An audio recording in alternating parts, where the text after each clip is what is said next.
books throughout his life.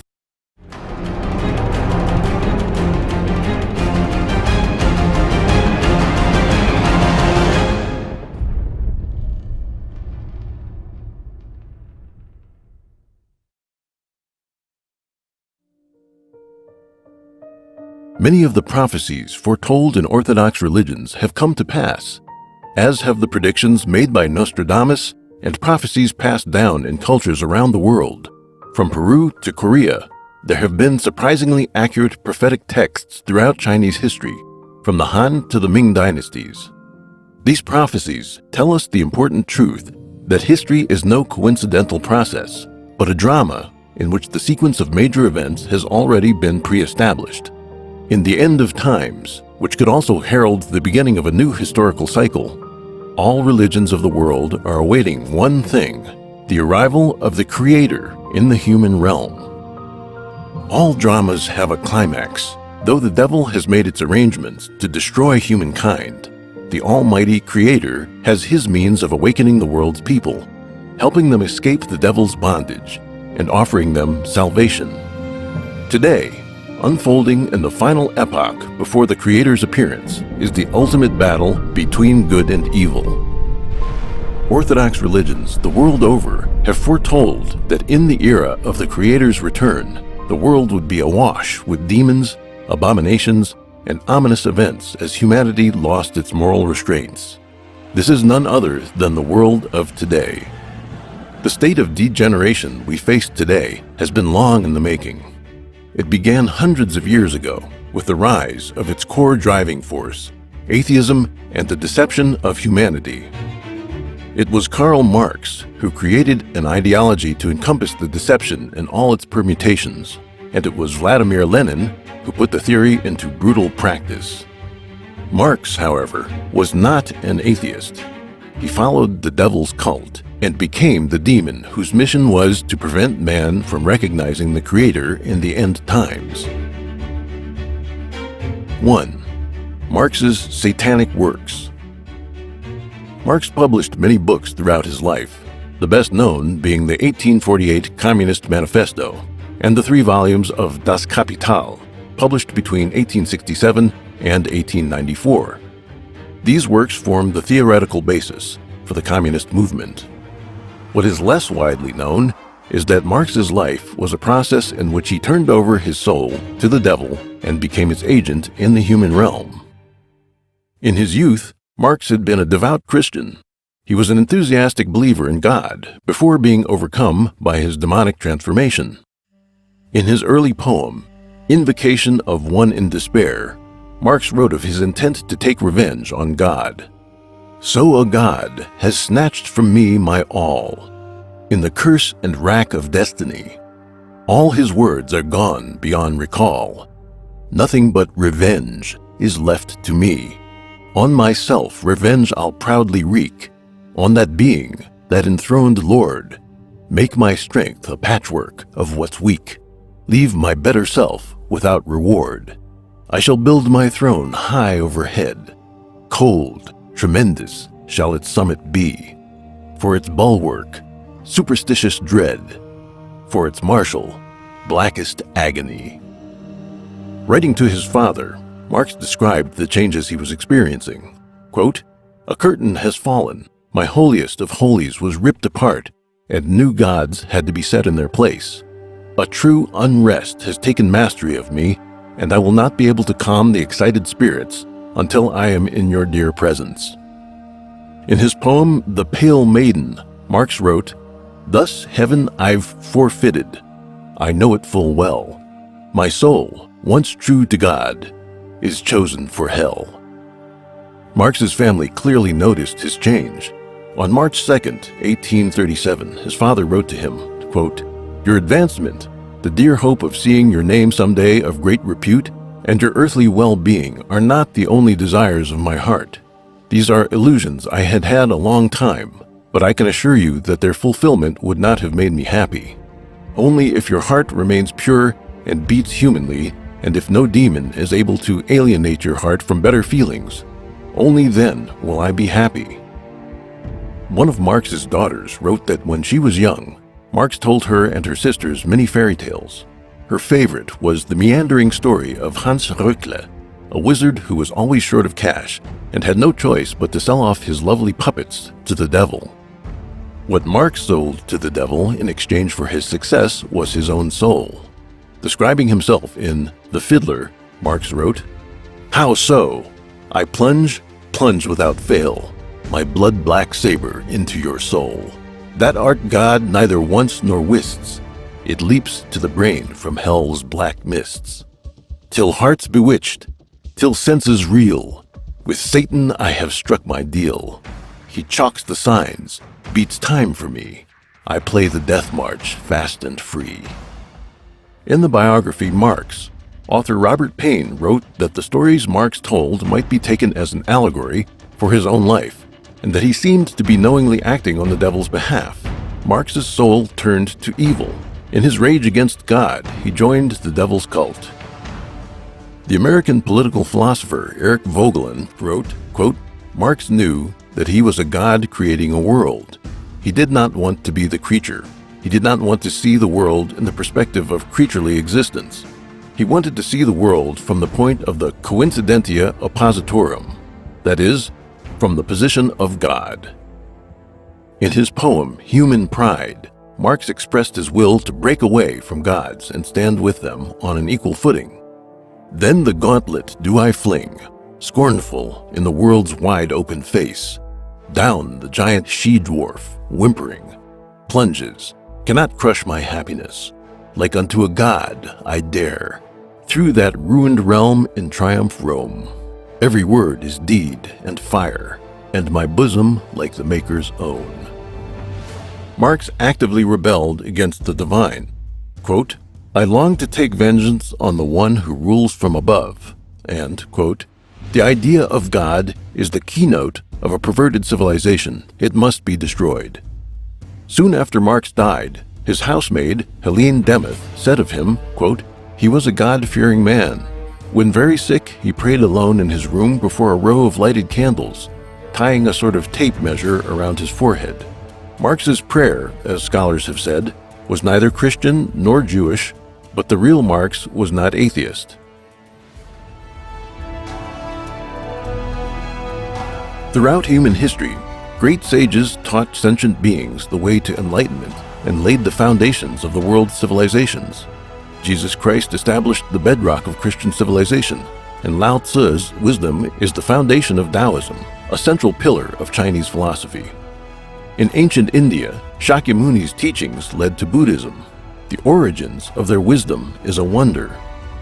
While the other sages may have been well-read, they obtained their insights from enlightenment and cultivation, not from ordinary studies. Marx's theories referenced the work of previous intellectuals, but ultimately originated from the evil specter. He wrote in the poem On Hegel, "Since I have found the highest of things and the depths of them also, rude am I as a god, cloaked by the dark like a god." By the specter's arrangement, Marx entered the human world and established the cult of communism to corrupt human morality, with the intention that mankind would turn on gods and doom themselves to eternal torment in hell. 2. Marxism's historical context. In order to spread Marxism, the evil specter laid down various intellectual and social foundations. We will examine these two components that serve as the context for the rise of communism. Scholars believe that Marx's theory was deeply influenced by Hegel and Ludwig Feuerbach. Feuerbach was an early denier of God's existence. He believed that religion was no more than an understanding of the, quote, infinity of perception. That is to say, that people invented God by imagining their own abilities writ large. Feuerbach's theory shed some light on how communism emerged and spread. Advances in science, mechanization, material goods, medicine, and leisure created the impression that happiness is a function of material wealth. Therefore, any dissatisfaction must arise from social limitations. It seemed that with material advancement and social change, people would have the means to build a utopia without any need for God. This vision is the principal means by which people are lured, then initiated into the cult of communism. Feuerbach was not the first to reject Christianity and God. Friedrich Strauss questioned the authenticity of the Bible and the divinity of Jesus in his 1835 book, Life of Jesus. We can trace such atheist ideas back to the Enlightenment in the 17th and 18th centuries, or, if need be, to the time of the ancient Greeks, but that is not the purpose of this book. Although Marx's Communist Manifesto was written over a decade prior to the publication of Charles Darwin's On the Origin of Species, the theory of evolution provided Marx with apparent scientific grounding. If all species naturally happened as a result of natural selection, and human beings are merely the most advanced of organisms, then there is no room for God. In December 1860, Marx wrote about Darwin's theory to his associate Friedrich Engels, praising On the Origin of Species as, quote, the book that contains the natural history foundation for your viewpoint. In a letter to the socialist philosopher Ferdinand Lassalle in January 1862, Marx said, quote, Darwin's book is very important and serves me as a natural scientific basis for the class struggle in history. The theory of evolution in the field of natural science and the materialism in the field of philosophy provided Marxism with two powerful tools for misleading and recruiting followers. Society underwent profound changes in Marx's lifetime. In 1769, Watts's improved steam engines ushered in the first industrial revolution, replacing small artisan communities with mass production. Technical advancement in agriculture freed up surplus labor to move to cities and toil in factories. Free trade created innovation in sales and marketing. Industrialization invariably fosters the rise of cities and the flow of people, information, and ideas. In cities, people are not as connected to each other in comparison to rural life. In a city, even an outcast can write books. Following his exile from Germany, Marx moved to France, Belgium, and then England, where he settled down in the London slums. The Second Industrial Revolution began in Marx's later years, bringing electrification, the internal combustion engine, and chemical manufacturing. The invention of the telegraph and the telephone revolutionized communications. Each change threw society into upheaval as people scrambled to adapt to the new reality amid technological shifts. Many could not keep up, leading to the polarization of haves and have-nots, economic crises, and the like. This upheaval created ripe conditions for spreading Marx's view of social norms and traditions as oppressive relics to be destroyed. At the same time, as technology made it possible to transform nature on a large scale, humanity's arrogance grew. Rather than viewing Marxism as the result of social upheaval and the attendant intellectual trend, these factors should be understood in light of the devil's plans to destabilize humanity and spread Marxism among mankind.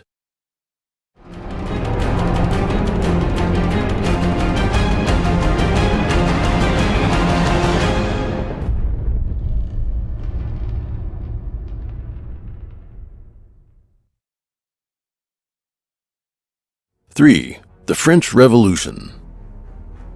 The impact of the 1789 French Revolution was massive and far-reaching. It destroyed the monarchy, overturned the traditional social order, and began a system of mob rule. Engels said, quote, a revolution is certainly the most authoritarian thing there is. It is the act whereby one part of the population imposes its will upon the other part by means of rifles, bayonets, and cannon. Authoritarian means, if such there be at all. And if the victorious party does not want to have fought in vain, it must maintain this rule by means of the terror which its arms inspire in the reactionists. The Jacobin club that took power after the French Revolution knew this well. After sending French King Louis XVI to the guillotine, Jacobin leader Maximilien Robespierre's reign of terror executed another 70,000 people, most of whom were completely innocent. Later generations wrote on Robespierre's epitaph, "Whoe'er thou art who passest, pray don't grieve that I am dead. For had I been alive this day, thou'dst been here in my stead." The three policies of political terror, economic terror, and religious terror practiced by the Jacobin Club in the French Revolution appeared as a prelude to the tyranny of the Communist Party. In a precursor to the political killings under Lenin and Joseph Stalin, the French revolutionaries instituted the Revolutionary Tribunal and set up guillotines in Paris and other places. Revolutionary committees decided whether a prisoner was guilty, while special agents of the National Convention held authority over the military and administrative subdivisions. The sans-culottes, or proletariat, held status as the most revolutionary class. According to the Law of 22 Prairial, enacted on June 10, 1794, pre-trial and defense counsel were banned, and all convictions were required to result in the death penalty. In lieu of evidence, rumors, inference, and personal judgment were all valid for the purpose of obtaining a verdict. When the law went into effect, it greatly expanded the reign of terror, with an estimated 300,000 to 500,000 people jailed as suspects. Likewise, the economic terror of the Jacobins seemed to preface the war communism that would be implemented in Russia by Lenin. A law passed on July 26, 1793, made hoarding an offense punishable by death. One of the greatest adversaries of the French revolutionaries was the Catholic faith.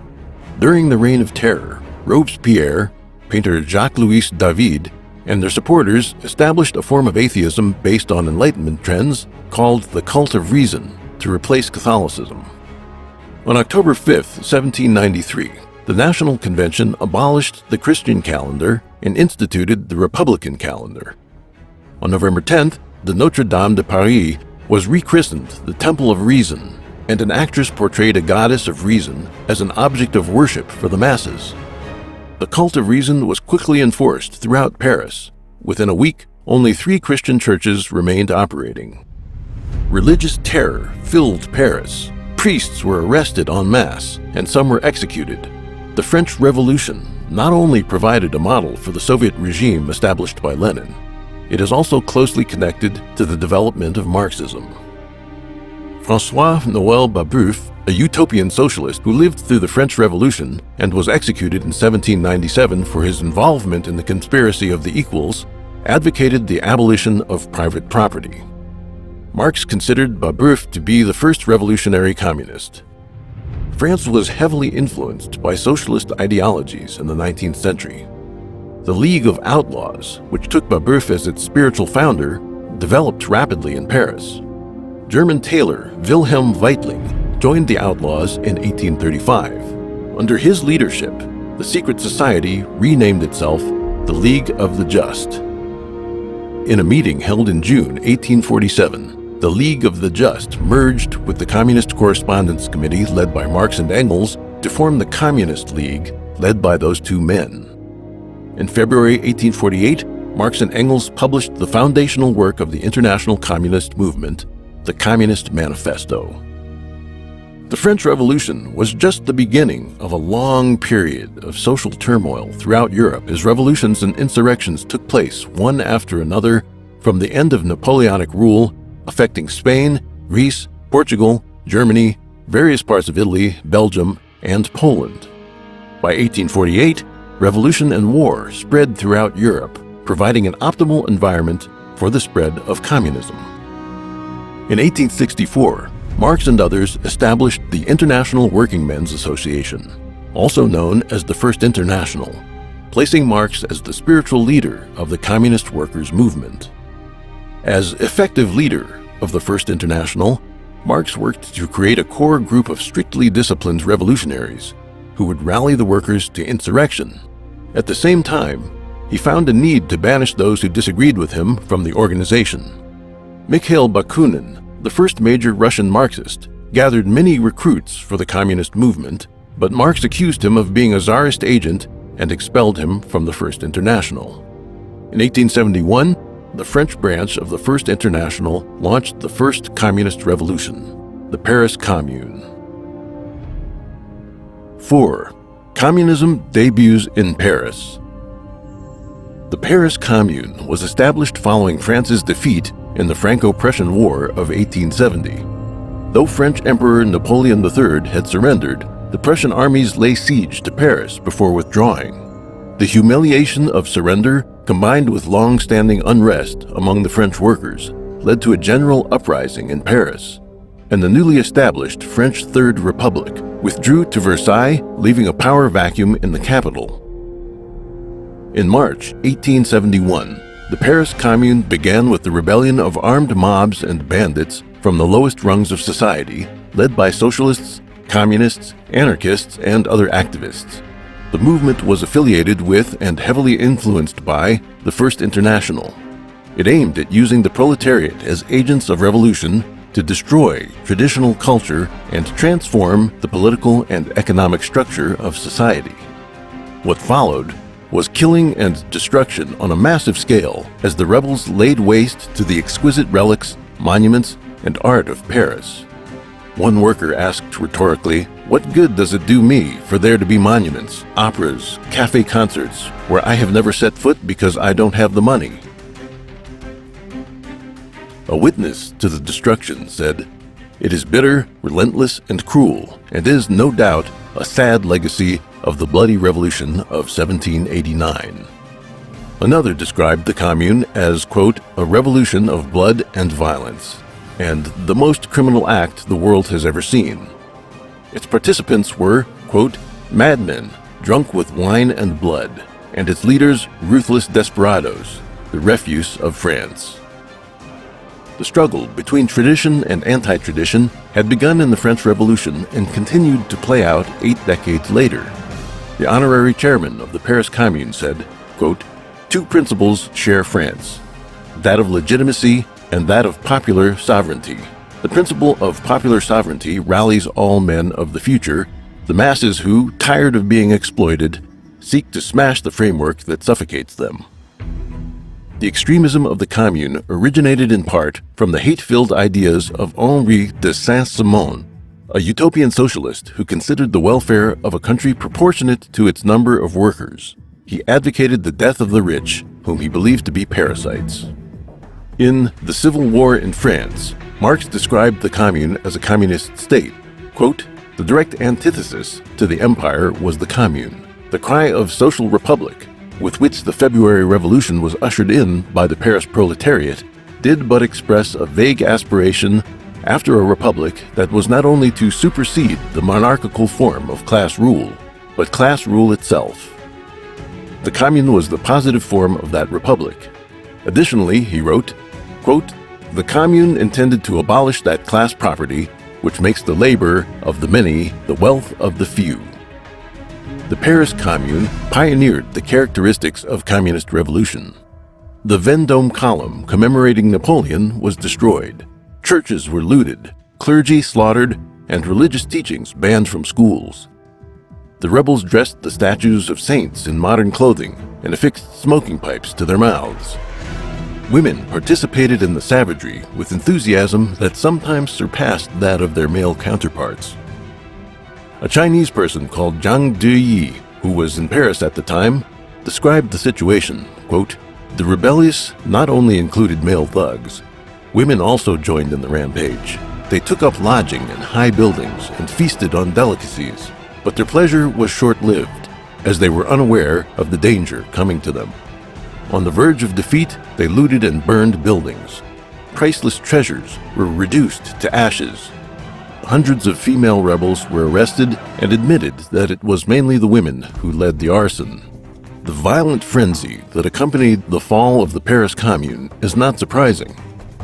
On May 23, 1871, before the last line of defense had fallen, the Commune authorities ordered the burning of the Luxembourg Palace, the seat of the French Senate, the Tuileries Palace, and the Louvre, the Paris Opera House, the Paris City Hall, the Ministry of the Interior, the Ministry of Justice, the Palais Royal, and the luxury restaurants and high-class apartment buildings on both sides of the Champs-Élysées were also to be destroyed rather than allowed to fall into the hands of the government.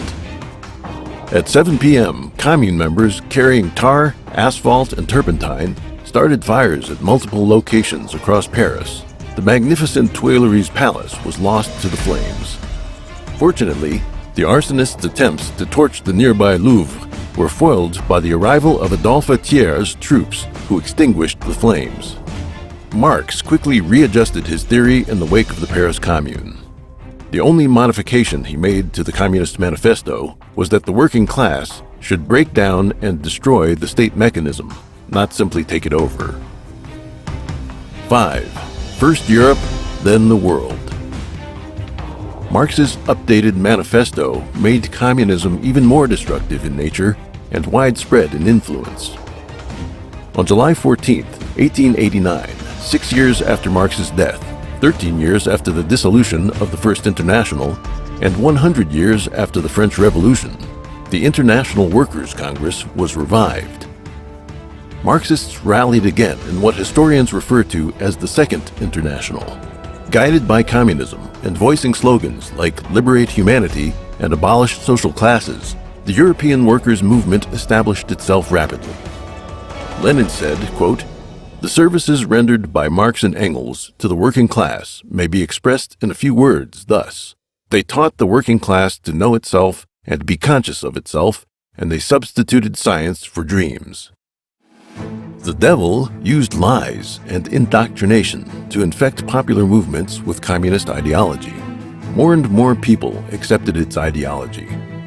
By 1914, there were close to 30 global and local socialist organizations and countless more trade unions and cooperatives. At the outbreak of World War I, there were more than 10 million union members and more than 7 million cooperative members. In How to Change the World, Reflections on Marx and Marxism, historian Eric Hobsbawm wrote, quote, "In these European countries, virtually all social thought, whether or not politically motivated like the socialist movement or labor movement, are visibly influenced by Marx."